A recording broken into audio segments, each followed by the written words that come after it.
ಪ್ರಿಯ ವಿದ್ಯಾರ್ಥಿಗಳೇ, ಇವತ್ತಿನ ತರಗತಿಯಲ್ಲಿ ಕನ್ನಡ ನಾಡಿನ ನಿತ್ಯೋತ್ಸವ ಕವಿ ಅಂತೇಳಿ ಕರೀತಕ್ಕಂತಹ KS ನಿಸಾರ್ ಅಹಮದ್ ಅವರಿಂದ ರಚಿಸಲ್ಪಟ್ಟಂತಹ ನಿತ್ಯೋತ್ಸವ ಅಂತಕ್ಕಂತಹ ಕವಿತೆಯ ಕುರಿತು ಇವತ್ತಿನ ತರಗತಿಯಲ್ಲಿ ನಾವು ಚರ್ಚೆ ಮಾಡೋಣ. ಕೊಕ್ಕೆರೆ ಹೊಸಳ್ಳಿ ಶೇಖ್ ಐದರ್ ನಿಸಾರ್ ಅಹಮದ್ ಅಂತೇಳಿ ನಾವು ಕರಿತೀವಿ. ಇವರ ಪೂರ್ಣ ಹೆಸರು. ಇಂತಹ KS ನಿಸಾರ್ ಅಹಮದ್ ಅವರು 1936 ಫೆಬ್ರವರಿ 5ರಂದು ಬೆಂಗಳೂರಿನ ದೇವನಹಳ್ಳಿ ಅಂತಕ್ಕಂಥ ಸ್ಥಳದಲ್ಲಿ ಶೇಖ್ ಐದರ್ ಮತ್ತು ಹಮೀದಾ ಬೇಗಂ ಅಂತಕ್ಕಂತಹ ದಂಪತಿಗಳಿಗೆ ಮಗನಾಗಿ ಜನಿಸ್ತಾರೆ. ಇವರು ಭೂಗರ್ಭಶಾಸ್ತ್ರದಲ್ಲಿ ಪದವಿ ಪಡೆದು ಶಿವಮೊಗ್ಗ, ಚಿತ್ರದುರ್ಗ, ಬೆಂಗಳೂರು ಭಾಗಗಳಲ್ಲಿ ಅಧ್ಯಾಪಕರಾಗಿ ಕೆಲಸ ಮಾಡ್ತಾ ಸಾಹಿತ್ಯ, ಕೃಷಿಯ ಕಡೆಗೂ ತಮ್ಮ ಒಲವನ್ನು ತೋರಿಸ್ತಾರೆ. ಹಾಗಾಗಿ ಇವರ ಲೇಖನಿಯಿಂದ ಮೂಡಿ ಬಂದಂತಹ ಅನೇಕ ಕೃತಿಗಳನ್ನು ನಾವು ನೋಡೋದಾದರೆ ಮನಸ್ಸು, ಗಾಂಧಿ ಬಜಾರು, ನೆನೆದವರ ಮನದಲ್ಲಿ, ಸುಮುಹೂರ್ತ, ಸಂಜೆ 5ರ ಮಳೆ, ನಾನೆಂಬ ಪರಕೀಯ, ಇದು ಬರೀ ಬೆಳಗಲ್ಲೋ ಅಣ್ಣ, ಹೀಗೆ ಅನೇಕ ಕೃತಿಗಳನ್ನು ನಾವಿಲ್ಲಿ ಪಟ್ಟಿ ಮಾಡಬಹುದು. ಹಾಗೆ ಇವರಿಗೆ ಕರ್ನಾಟಕ ಸಾಹಿತ್ಯ ಅಕಾಡೆಮಿ ಗೌರವ, ರಾಜ್ಯೋತ್ಸವ ಪ್ರಶಸ್ತಿ, ಸೋವಿಯತ್ ಲ್ಯಾಂಡ್ ನೆಹರು ಪ್ರಶಸ್ತಿ, ಹೀಗ ಅನೇಕ ಪ್ರಶಸ್ತಿಗಳಿಗೆ ಶ್ರೀಯುತರು ಭಾಜನರಾಗಿದ್ದಾರೆ. ಶಿವಮೊಗ್ಗದಲ್ಲಿ ನಡೆದಂತಹ 73ನೇ ಅಖಿಲ ಭಾರತ ಕನ್ನಡ ಸಾಹಿತ್ಯ ಸಮ್ಮೇಳನದ ಅಧ್ಯಕ್ಷರು ಕೂಡ ಆಗಿದ್ದರು. ಇಂತಹ KS ನಿಸಾರ್ ಅಹಮದ್ ಅವರಿಂದ ರಚಿಸಲ್ಪಟ್ಟಂತಹ ನಿತ್ಯೋತ್ಸವ ಅಂತಕ್ಕಂತಹ ಕವಿತೆಯನ್ನು ಇವತ್ತಿನ ತರಗತಿಯಲ್ಲಿ ನಾವು ಅದನ್ನು ವಾಚನ ಮಾಡ್ತಾ ಅದರ ವಿವರಗಳ ಕುರಿತು ನಾವು ಚರ್ಚೆ ಮಾಡೋಣ. ಕನ್ನಡ ನಾಡಿನ ಭಾಷೆಯ ಹಿರಿಮೆ, ಗರಿಮೆ, ವೈಭವಗಳನ್ನು ಸಾರ್ತಕ್ಕಂತಹ ಈ ಕವಿತೆ ಜನಮಾನಸದಲ್ಲಿ ಇವತ್ತಿಗೂ ಕೂಡ ಅಚ್ಚಳಿಯದ ಹಾಗೆ ಉಳಿದಿರ್ತಕ್ಕಂಥದ್ದನ್ನು ನಾವಿಲ್ಲಿ ಗಮನಿಸಬಹುದು.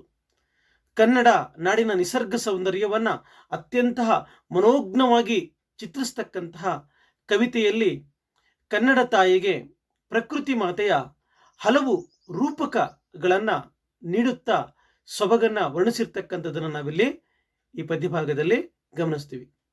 ಈ ಪದ್ಯಭಾಗದಲ್ಲಿ ಜೋಗ ಜಲಪಾತ, ಬಳುಕುವ ತುಂಗೆ, ಸಹ್ಯಾದ್ರಿಯ ಪರ್ವತ ಶ್ರೇಣಿ, ಸಂಸ್ಕೃತಿಯನ್ನು ಸಾರ್ತಕ್ಕಂತಹ ಶಾಸನಗಳು, ಕವಿಗಳ ಬರಹಗಳು, ಕಲೆ ವಾಸ್ತುಶಿಲ್ಪಗಳು, ಚಿತ್ರ ಬರಹಗಳು, ಇಲ್ಲೆಲ್ಲ ಕನ್ನಡದ ವಿವೇಕ ಪ್ರಜ್ಞೆಗಳ ದಾಖಲೆಯನ್ನ ಮಾಡಿರ್ತಕ್ಕಂಥದ್ದನ್ನು ನಾವಿಲ್ಲಿ ಗಮನಿಸಬಹುದು. ಹೀಗೆ ನಿತ್ಯೋತ್ಸವ ಕವಿತೆ ಅಂತಕ್ಕಂಥದ್ದು 3 ಭಾಗಗಳಲ್ಲಿ ನಾವು ನೋಡ್ತಾ ಹೋಗ್ತೀವಿ.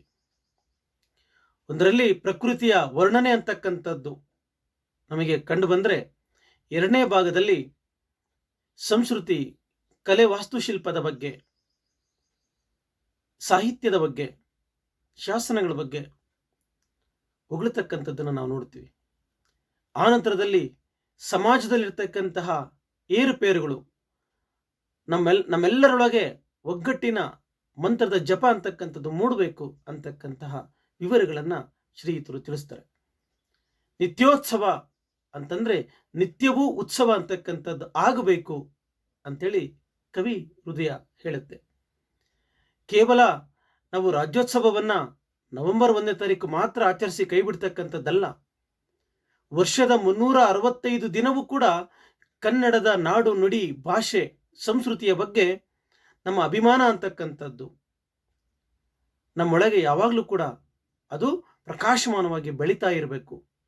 ಯಾವಾಗಲೂ ಕೂಡ ನಮ್ಮ ಹೃದಯದ ಒಳಗೆ ಕನ್ನಡ ನಾಡಿನ ಆ ಪ್ರಜ್ಞೆ ಅಂತಕ್ಕಂಥದ್ದು ಪ್ರತಿಧ್ವನಿಸ್ತಾ ಇರಬೇಕು ಅಂಥೇಳಿ ಲೇಖಕರು ಇಲ್ಲಿ ಹೇಳ್ತಾ ಬರ್ತಾರೆ. ಹಾಗಾದ್ರೆ ಕವಿತೆಯನ್ನು ನಾವು ನೋಡೋದಾದ್ರೆ ಹೀಗೆ ಆ ಕವಿತೆ ಆರಂಭ ಆಗುತ್ತೆ. ಜೋಗದ ಸಿರಿ ಬೆಳಕಿನಲ್ಲಿ, ತುಂಗೆಯ ತೆನೆ ಬಳುಕಿನಲ್ಲಿ, ಸಹ್ಯಾದ್ರಿಯ ಲೋಕದ ದಿರವು ತುಂಗದ ನಿಲುಕಿನಲ್ಲಿ, ನಿತ್ಯ ಹರಿದ್ವರ್ಣವನದ ತೇಗ ಗಂಧ ತರುಗಳಲ್ಲಿ, ನಿತ್ಯೋತ್ಸವ ತಾಯಿ ನಿತ್ಯೋತ್ಸವ. ಇತಿಹಾಸದ ಹಿಮದಲ್ಲಿನ ಸಿಂಹಾಸನ ಮಾಲೆಯಲಿ ಗತ ಸಾಹಸ ಸಾರುತ್ತಿರುವ ಶಾಸನಗಳ ಸಾಲಿನಲ್ಲಿ, ಓಲೆಗರಿಯ ಸಿರಿಗಳಲ್ಲಿ ದೇಗುಲಗಳ ಭಿತ್ತಿಗಳಲ್ಲಿ ನಿತ್ಯೋತ್ಸವ, ತಾಯಿ ನಿತ್ಯೋತ್ಸವ. ಹಲವೆನ್ನದ ಹಿರಿಮೆಯೇ ಕುಲವೆನ್ನದ ಗರಿಮೆಯೇ, ಸದ್ವಿಕಾಸಶೀಲ ನುಡಿಯ ಲೋಕಾವೃತ ಸೀಮೆಯೇ, ಈ ವತ್ಸರ ನಿರ್ಮತ್ಸರ ಮನದುದಾರ ಮಹಿಮೆಯೇ, ನಿತ್ಯೋತ್ಸವ, ತಾಯಿ ನಿತ್ಯೋತ್ಸವ. ಹೀಗೆ ಪದ್ಯ ಅಂತಕ್ಕಂಥದ್ದು ನಮ್ಮನ್ನ ತನ್ನೊಳಗೆ ಸೆಳೆದುಕೊಳ್ಳುತ್ತೆ. ಹಾಗಾದ್ರೆ ಈ ಪ್ರತಿ ಸಾಲುಗಳ ವಿವರಗಳನ್ನು ನಾವು ನೋಡೋದಾದ್ರೆ, ಜೋಗದ ಸಿರಿ ಬೆಳಕಿನಲ್ಲಿ ತುಂಗೆಯ ತೆನೆ ಬಳುಕಿನಲ್ಲಿ. ಇವತ್ತು ಇಡೀ ಕರ್ನಾಟಕದಲ್ಲಿ ನಮಗೆ ಆರಂಭದಲ್ಲಿ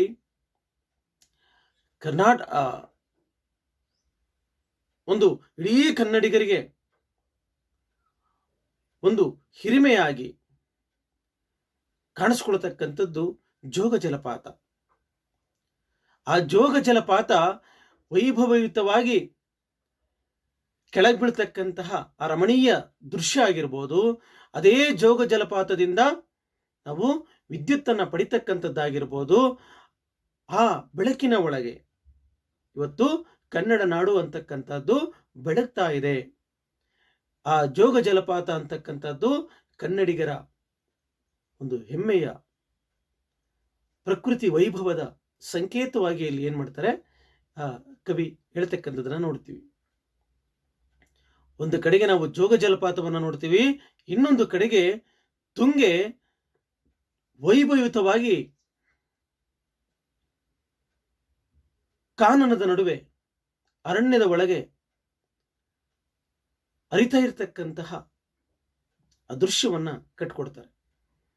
ತುಂಗಾ ನದಿಯ ಮೂಲಕ ಅನೇಕ ಜನ ಅಲ್ಲಿ ವ್ಯವಸಾಯವನ್ನ ಮಾಡ್ತಾ ದವಸ ಧಾನ್ಯಗಳನ್ನ ಬೆಳೀತಾ ಇರ್ತಕ್ಕಂಥದ್ದು, ಭತ್ತ ತೆನೆ ಕಟ್ತಾ ಇರ್ತಕ್ಕಂಥದ್ದು. ಹೀಗೆ ಒಂದು ಕಡೆಗೆ ಜಲಪಾತದ ವೈಭವ ಕಾಣಿಸ್ತಾ ಇದ್ರೆ, ಇನ್ನೊಂದು ತುಂಗೆಯ ಮಡಿಲಲ್ಲಿ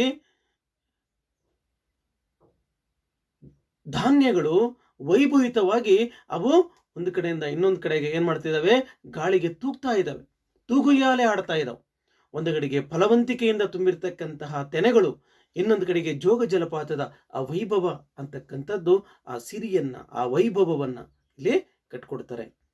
ಸಹ್ಯಾದ್ರಿಯ ಲೋಕದದಿರ ಉತ್ತುಂಗದ ನಿಲುಕಿನಲ್ಲಿ, ಸಹ್ಯಾದ್ರಿಯ ಅದಿರು ಅಂತ ಹೇಳ್ತಾರೆ. ಸಹ್ಯಾದ್ರಿಯ ಪರ್ವತ, ಇವು ಆಗುಂಬೆಯಿಂದ ನಾವು ಏನು ನೋಡ್ತಾ ಹೋಗ್ತೀವೋ, ಈ ಪಶ್ಚಿಮ ಘಟ್ಟಗಳಲ್ಲಿ ನಾವು ಬಹಳ ಮುಖ್ಯವಾಗಿ ಗಮನಿಸಬೇಕಾಗಿರ್ತಕ್ಕಂಥದ್ದು ಜಗತ್ತಿನ ಅತ್ಯಮೂಲ್ಯ ವನರಾಶಿ ಅಂತಕ್ಕಂಥದ್ದು, ಕೀಟಗಳು ಅಂತಕ್ಕಂಥದ್ದು, ಪ್ರಾಣಿ ಸಂಕುಲ ಅಂತಕ್ಕಂಥದ್ದನ್ನ ನೋಡ್ತಕ್ಕಂತಹ ಒಂದು ಅರಣ್ಯ ಪ್ರದೇಶ. ಇಂತಹ ಮಡಿಲಲ್ಲಿ, ಇಂತಹ ಸಹ್ಯಾದ್ರಿಯ ಕಾನನದಲ್ಲಿ, ಅರಣ್ಯದಲ್ಲಿ ಅನೇಕ ಅದಿರುಗಳನ್ನು ನೋಡ್ತೀವಿ ನಾವು. ಅಲ್ಲಿ ಮ್ಯಾಂಗನೀಸ್ ಆಗಿರ್ಬೋದು, ಅಥವಾ ಅಬ್ರಕ ಆಗಿರ್ಬೋದು, ಅಥವಾ ಕಬ್ಬಿಣ ಆಗಿರ್ಬೋದು, ಹೀಗೆ ಅನೇಕ ಅದಿರುಗಳು ಅಂತಕ್ಕಂಥವಲ್ಲಿ ನಮಗೆ ಸಿಗ್ತವೆ. ಆ ಅದಿರುಗಳು ಈ ನಾಡಿನ ಒಂದು ಶ್ರೀಮಂತಿಕೆಗೆ ಕಾರಣವಾಗಿದೆ ಅಂತೇಳಿ ಹೇಳ್ತಾರೆ. ಇಲ್ಲಿ ಲೋಹ ಅಂತಂದ್ರೆ ನಾವು ಖನಿಜ ಅಂತೇಳಿ ಕೂಡ ನಾವು ನೋಡಬಹುದು. ಉತ್ತುಂಗದ ನಿಲುಕಿನಲ್ಲಿ ಎತ್ತರವಾಗಿರ್ತಕ್ಕಂತಹ ಶ್ರೇಣಿಗಳನ್ನ ನಾವಿಲ್ಲಿ ನೋಡಬಹುದು. ಸಹ್ಯಾದ್ರಿ ಶ್ರೇಣಿಗಳನ್ನ ನಾವು, ಪಶ್ಚಿಮ ಘಟ್ಟಗಳು 5 ರಾಜ್ಯಗಳಲ್ಲಿ ಅದು ತನ್ನ ವ್ಯಾಪ್ತಿಯನ್ನು ಹರಡಿಕೊಂಡಿದೆ. ಸುಮಾರು 1200 ಕಿಲೋಮೀಟರ್ ವ್ಯಾಪ್ತಿಯಲ್ಲಿ ಅದು ಹರಡಿರ್ತಕ್ಕಂಥದ್ದನ್ನ ನೋಡ್ತೀವಿ. ಇಂತಹ ಪರ್ವತ ಶ್ರೇಣಿಗಳನ್ನು ಹೊಂದಿರತಕ್ಕಂತಹ ಈ ಕನ್ನಡ ನಾಡು ಅಂತಕ್ಕಂಥದ್ದು ಅತ್ಯಂತ ರಮಣೀಯವಾಗಿರ್ತಕ್ಕಂತಹ ಪ್ರಕೃತಿಯ ಮಡಿಲನ್ನು ಪಡೆದಿದೆ. ನಿತ್ಯ ಹರಿದ್ವರ್ಣ ವನದ ತೇಗ ಗಂಧ ತರುಗಳಲ್ಲಿ, ನಿತ್ಯ ಹರಿದ್ವರ್ಣ ಕಾಡನ್ನು ಹೊಂದಿರತಕ್ಕಂತಹ ಈ ಕನ್ನಡ ನಾಡಿನ ಒಳಗೆ ಇಲ್ಲಿ ಅಮೂಲ್ಯವಾಗಿರ್ತಕ್ಕಂತಹ ವನರಾಶಿ ಇದೆ. ಇಲ್ಲಿ ತೇಗ, ಸಾಗವಾನಿ ಅಂತೇಳಿ ಕರಿತೀವಿ, ತೇಗ ಇದೆ, ಗಂಧ ಇದೆ, ಅನೇಕ ಬೆಲೆ ಬಾಳ್ತಕ್ಕಂತಹ ಮರಗಳಿದೆ.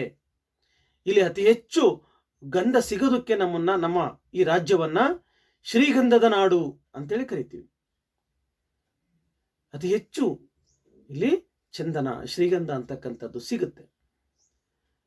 ಹಾಗಾಗಿ ಬರೀ ಅದಷ್ಟೇ ಅಲ್ಲ, ಈ ಅರಣ್ಯದ ಈ ಪ್ರದೇಶದಲ್ಲಿ ನಮಗೆ ಅನೇಕ ಬೆಲೆ ಬಾಳತಕ್ಕಂತಹ ಅಪರೂಪವಾಗಿರ್ತಕ್ಕಂತಹ ವನಗಳ ರಾಶಿ ಅಂತಕ್ಕಂಥದ್ದಿದೆ. ತೇಗ, ಗಂಧ, ಈ ರೀತಿ ಅನೇಕ ಮರಗಳನ್ನು ನಾವಲ್ಲಿ ನೋಡಬಹುದು. ನಿತ್ಯೋತ್ಸವ ತಾಯಿ, ನಿತ್ಯೋತ್ಸವ ನಿನಗೆ.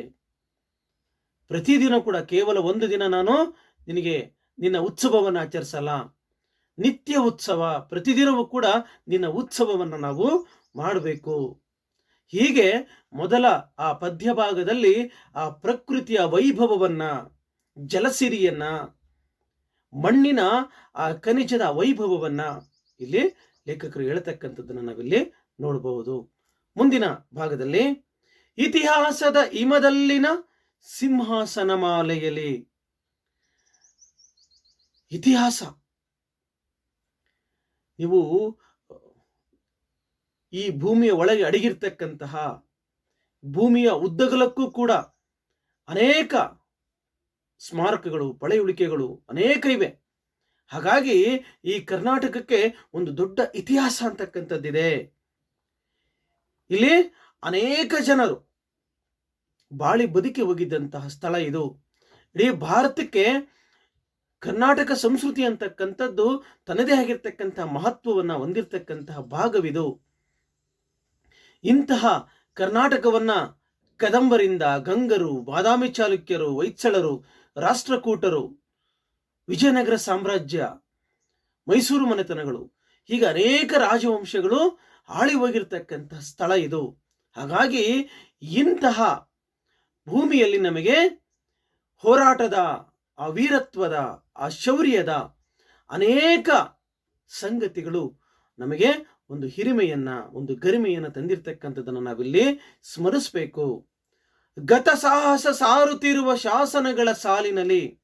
ಹಾಗಾಗಿ ಇಂಥ ಅನೇಕ ರಾಜವಂಶಗಳು ಆಳಿ ಹೋಗಿರ್ತಕ್ಕಂತಹ ಈ ನಾಡಿನ ಒಳಗಿರ್ತಕ್ಕಂಥವರ ಚರಿತ್ರೆಯನ್ನ ಇವತ್ತು ಅನೇಕ ಶಾಸನಗಳು, ವೀರಗಲ್ಲುಗಳು, ತಾಮ್ರ ಶಾಸನಗಳು, ಹೀಗೆ ಅನೇಕ ಈ ಶಾಸನಗಳು ಅಂತಕ್ಕಂಥವು ನಮ್ಮ ಮುಂದೆ ಆ ಚರಿತ್ರೆಯನ್ನ, ಆ ಚರಿತ್ರೆಯ ಆ ಪುಟವನ್ನ ನಮ್ಮ ಮುಂದೆ ತೆರೆದಿಡ್ತವೆ.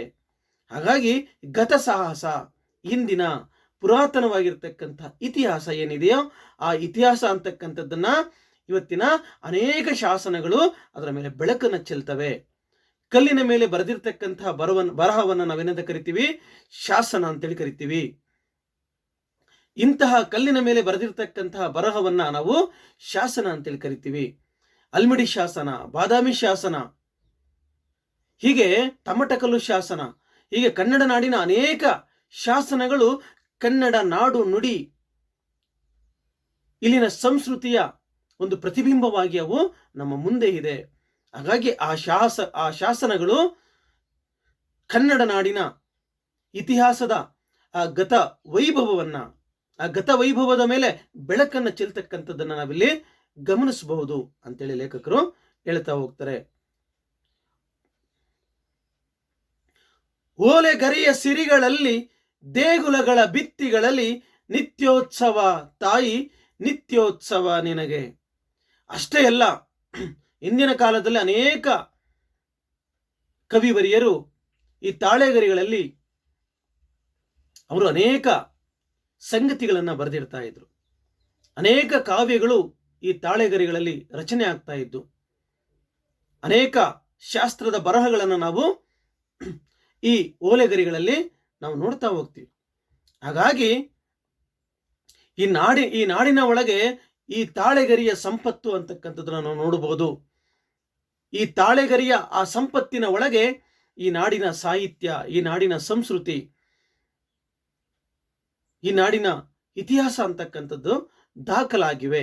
ಹಾಗಾಗಿ ತಾಳೆಗರಿಗಳನ್ನ ಸಿರಿ ಸಂಪತ್ತು ಅಂತೇಳಿ ಇದೆ ಈ ಕನ್ನಡ ನಾಡಿನ ನಿಜವಾದ ಸಂಪತ್ತು ಅಂತೇಳಿ ಕರೀತಾರೆ. ಹೀಗೆ ಅನೇಕ ತಾಳೆಗರಿಗಳಲ್ಲಿ ಬರೆದಿರ್ತಕ್ಕಂತಹ ಬರಗಳನ್ನ ಇವತ್ತು ನಾವು ಪುಸ್ತಕದ ರೂಪದಲ್ಲಿ ಅಲ್ಲಿರ್ತಕ್ಕಂಥ ಬರಹಗಳನ್ನು ನಾವಿವತ್ತು ಅಧ್ಯಯನವನ್ನು ಮಾಡ್ತಾ ಇರ್ತಕ್ಕಂಥದ್ದನ್ನು ನಾವಿಲ್ಲಿ ನೋಡಬಹುದು. ಆರಂಭದಲ್ಲಿ ಅನೇಕ ಕಾವ್ಯಗಳು ತಾಳೆಗರಿಯಲ್ಲಿ ಸಿಗ್ತವೆ. ಆ ನಂತರದಲ್ಲಿ ಅವನ್ನ ಅಧ್ಯಯನ ಮಾಡಿ ಇಂದು ನಾವು ಪುಸ್ತಕ ರೂಪದಲ್ಲಿ ಅವುಗಳನ್ನ ನೋಡ್ತಾ ಅಲ್ಲಿರ್ತಕ್ಕಂಥ ಚರಿತ್ರೆಯನ್ನ, ಇತಿಹಾಸವನ್ನ, ಈ ನಾಡಿನ ಸಂಸ್ಕೃತಿಯನ್ನ, ಈ ನಾಡಿನ ಗತವೈಭವದ ಅನೇಕ ಅಂಶಗಳನ್ನ ನಾವು ಇಲ್ಲಿ ಗುರುತಿಸ್ತಾ ಇದ್ದೀವಿ ಅಂತೇಳಿ ಹೇಳ್ತಾರೆ. ದೇಗುಲಗಳ ಭಿತ್ತಿಗಳಲ್ಲಿ, ಭಿತ್ತಿ ಅಂತಂದ್ರೆ ಗೋಡೆ ಅಂತೇಳಿ ಕರಿತೀವಿ, ಅನೇಕ ದೇವಾಲಯಗಳಲ್ಲಿ ನಾವು ಈ ನಾಡಿನ ವಾಸ್ತುಶಿಲ್ಪದ ವೈಭವವನ್ನು ನೋಡಬಹುದು. ನೀವು ಹಂಪೆ ಆಗಿರಬಹುದು, ಬಾದಾಮಿ ಐಹೊಳೆ ಪಟ್ಟದಕಲ್ಲಾಗಿರಬಹುದು, ಹಳೆಬೀಡು ಬೇಲೂರುಗಳಾಗಿರ್ಬೋದು, ಶ್ರವಣಬೆಳಗೊಳಾಗಿರ್ಬೋದು, ಇದೆಲ್ಲವೂ ಕೂಡ ಕನ್ನಡಿಗರ ಹಿರಿಮೆಯನ್ನ, ಕನ್ನಡಿಗರ ಗರಿಮೆಯನ್ನ ಹೇಳ್ತಕ್ಕಂತಹ ಒಂದು ವಾಸ್ತುಶಿಲ್ಪದ ವೈಭವ ಅಂತಕ್ಕಂಥದ್ದನ್ನು ನಾವಿಲ್ಲಿ ಗುರುತಿಸಬಹುದು. ಐಹೊಳೆ ಮತ್ತು ಪಟ್ಟದಕಲ್ಲನ್ನ ಭಾರತೀಯ ವಾಸ್ತುಶಿಲ್ಪದ ಕಾರ್ಯಾಗಾರ ಅಂತೇಳಿ ಕರೀತಾರೆ. ಭಾರತೀಯ ವಾಸ್ತುಶಿಲ್ಪದ ಕಾರ್ಯಾಗಾರ ಅಂತೇಳಿ ನಾವು ಐಹೊಳೆ ಮತ್ತು ಪಟ್ಟದಕಲ್ಲನ್ನ ಕರೆದ್ರೆ, ಇಟ್ಟಿಗೆ ಮಹಾದೇವಾಲಯವನ್ನ ದೇವಾಲಯಗಳ ಚಕ್ರವರ್ತಿ ಅಂತ ಕರಿತೀವಿ. ಹೀಗೆ ಕನ್ನಡ ನಾಡಿನಲ್ಲಿ ಇರ್ತಕ್ಕಂಥ ಅನೇಕ ದೇವಾಲಯಗಳು, ಆ ದೇವಾಲಯಗಳ ಮೇಲಿರ್ತಕ್ಕಂತಹ ಆ ವಾಸ್ತುಶಿಲ್ಪ ಏನಿದೆ,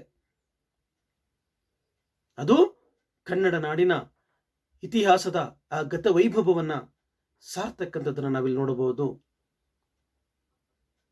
ಇವತ್ತಿಗೂ ಕೂಡ ಕನ್ನಡಿಗರ ಆ ವಾಸ್ತುಶಿಲ್ಪದ ಹಿರಿಮೆಯನ್ನು ನಾವು ಅಜಂತ, ಎಲ್ಲೋರ, ಕೈಲಾಸ ಮಂದಿರಗಳ ವರೆಗೂ ಕೂಡ ನಾವು ಅದರ ವ್ಯಾಪ್ತಿ ಅಂತಕ್ಕಂಥದ್ದನ್ನು ನಾವು ಗಮನಿಸಬಹುದು.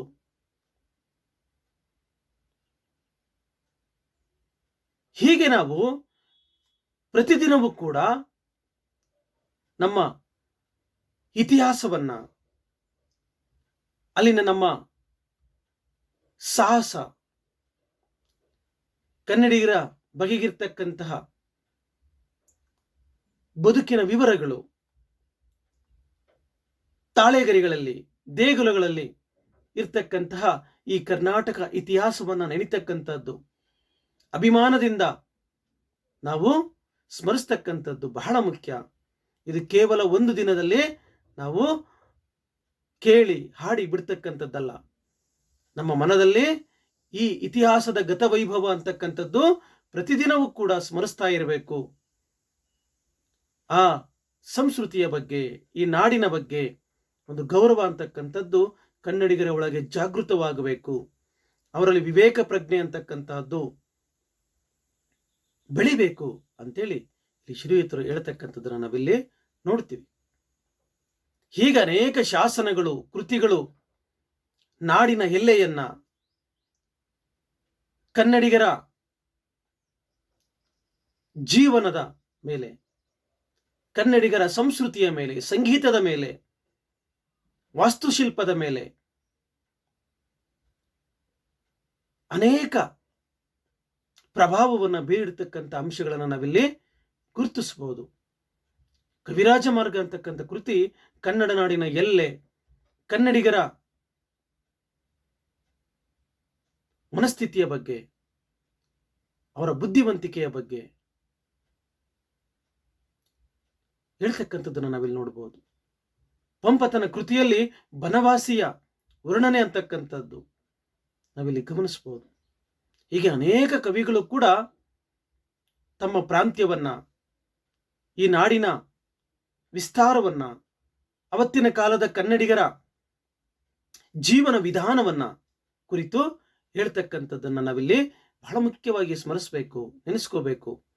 ಪ್ರತಿದಿನವೂ ಕೂಡ ನಮ್ಮೊಳಗೆ ಈ ಉತ್ಸವ ಅಂತಕ್ಕಂಥದ್ದು ಜರುಗಬೇಕು, ಈ ನಾಡಿನ ಒಳಗೆ, ನಮ್ಮೊಳಗೆ ಅಂತೇಳಿ ಹೇಳ್ತಾರೆ.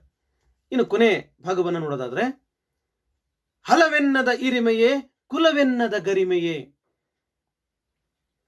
ಹಲವು ಅಂತಕ್ಕಂತಹ ಹಿರಿಮೆ ನಾವು ಎಲ್ಲರೂ ಕೂಡ ಸೇರ್ಕೊಂಡಿರ್ತಕ್ಕಂಥದ್ದಿಲ್ಲಿ. ಇಲ್ಲಿ ಯಾವುದೇ ರೀತಿಗೂ ಕೂಡ ಇದು ಒಂದು ಸರ್ವ ಜನಾಂಗದ, ಸರ್ವ ಧರ್ಮದ ನಾಡಿದು.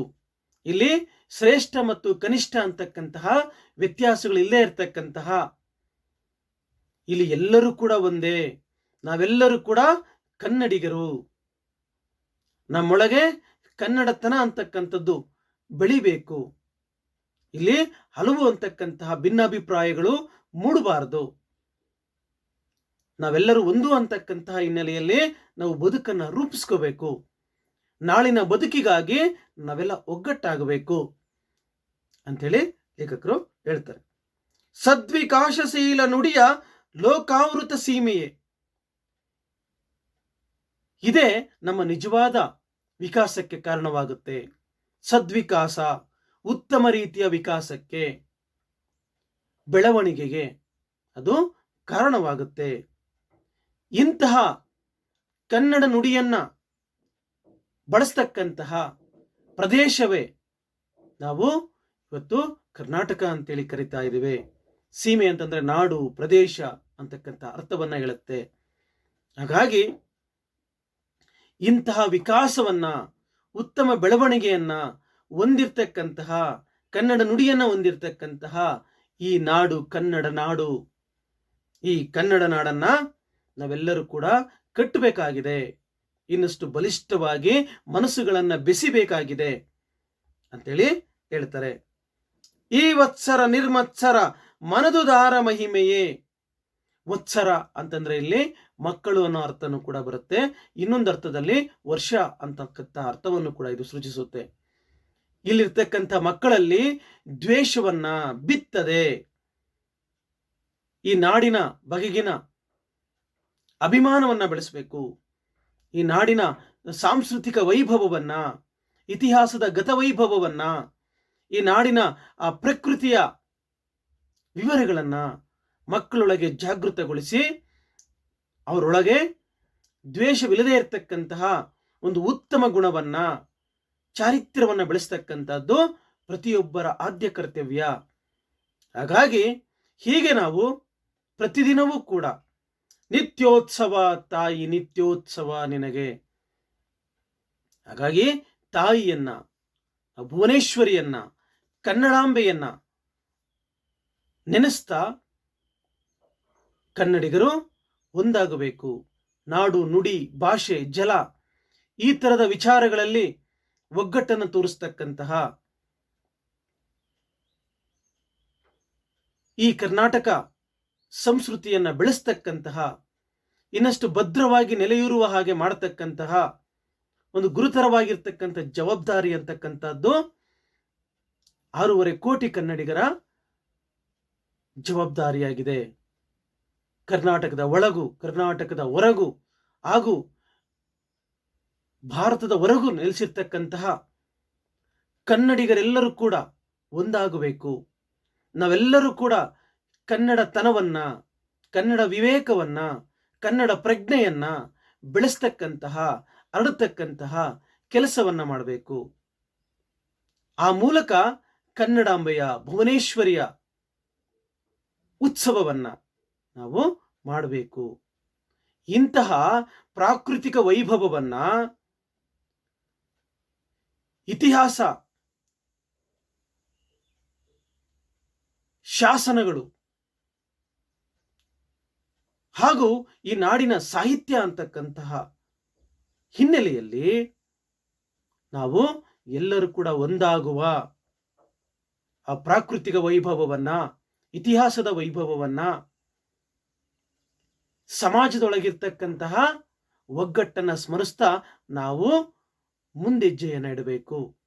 ಆ ಮೂಲಕ ಒಂದು ಸುವರ್ಣವಾಗಿರ್ತಕ್ಕಂತಹ ಈ ನಾಡನ್ನ ಕಟ್ಟುವ, ಬೆಳೆಸುವ ಪ್ರಯತ್ನ ಅಂತಕ್ಕಂಥದ್ದು ಎಲ್ಲರ ಜವಾಬ್ದಾರಿ ಅಂತೇಳಿ ಇಲ್ಲಿ ಲೇಖಕರು ಹೇಳ್ತಕ್ಕಂಥದ್ದನ್ನು ನಾವಿಲ್ಲಿ ನೋಡ್ತೀವಿ. ಹಾಗಾಗಿ ಈ ನಿತ್ಯೋತ್ಸವ ಅಂತಕ್ಕಂಥ ಕವಿತೆಯನ್ನು ನಾವು ಈ ಹಿನ್ನೆಲೆಯಲ್ಲಿ ನಾವು ಚರ್ಚೆ ಮಾಡಬಹುದು. ಮುಂದಿನ ತರಗತಿಯಲ್ಲಿ ಇನ್ನೊಂದು ಕವಿತೆಯನ್ನು ಕುರಿತು ನಾವು ಚರ್ಚೆ ಮಾಡೋಣ. ನಮಸ್ಕಾರ.